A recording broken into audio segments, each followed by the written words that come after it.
New York City Police Department (NYPD) officers patrol in Times Square as part of an increased security presence in New York. City Americans differ widely in their views of what constitutes sexual harassment, with age and race as well as gender throwing up the dividing lines, posing a challenge for those who police for such conduct in the workplace. The issue has been thrown into the national spotlight as a string of prominent men in U.S. politics, entertainment and the media have been felled by allegations of sexual misconduct in recent months. A Reuters Ipsos national opinion poll, released on Wednesday, asked more than 3,000 American adults to consider 8 different scenarios and then prompted them to decide if they would personally label each to be an example of sexual harassment. The variation in responses showed a need for employers to spell out expected standards.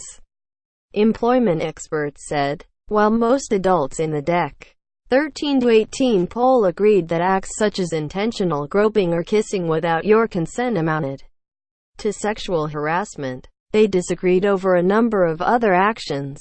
Graphic on the poll, http TMSNRT RS2BFMWWI.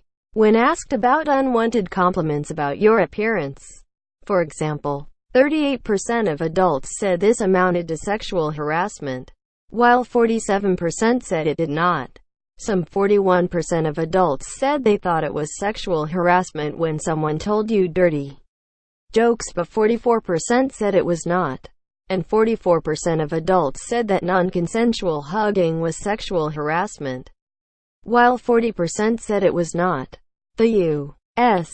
Equal Employment Opportunity Commission, a federal agency that enforces workplace discrimination laws, says sexual harassment can include unwelcome sexual advances as well as other verbal or physical conduct of a sexual nature that affects an individual's employment, interferes with their performance, or creates an intimidating or hostile work environment. But courts have disagreed on when individual actions cross the line into harassment, and many workplace sexual harassment cases are settled by employers before they ever reach a court. So there is not a constant judicial airing of standards, touching and hugging, since people come to work with different ideas of what is appropriate. Managers should train their employees and develop clear lines of conduct so that there are no misunderstandings, said Suzanne Goldberg, director of the Center for Gender and Sexuality Law at Columbia Law School. The onus is on employers to set the tone, Goldberg said, even if the coworkers don't object or go to management to complain.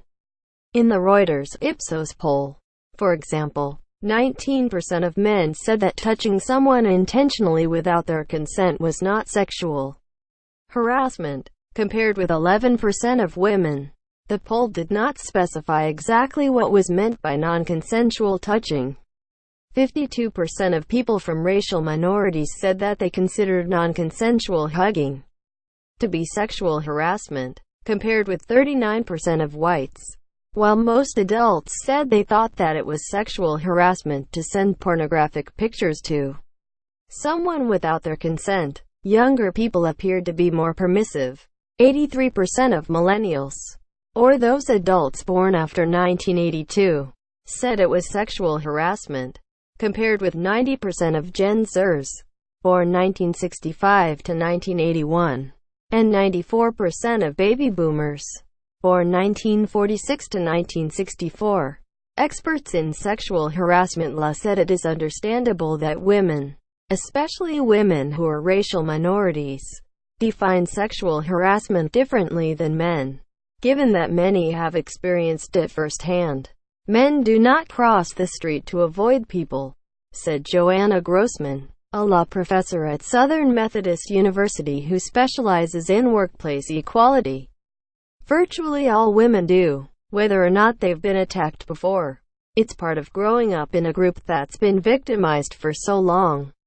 Workplace standards. Clear workplace standards would help everyone, including those who are accused of sexual harassment, said Minna Kotkin, director of the Brooklyn Law School Employment Law Clinic.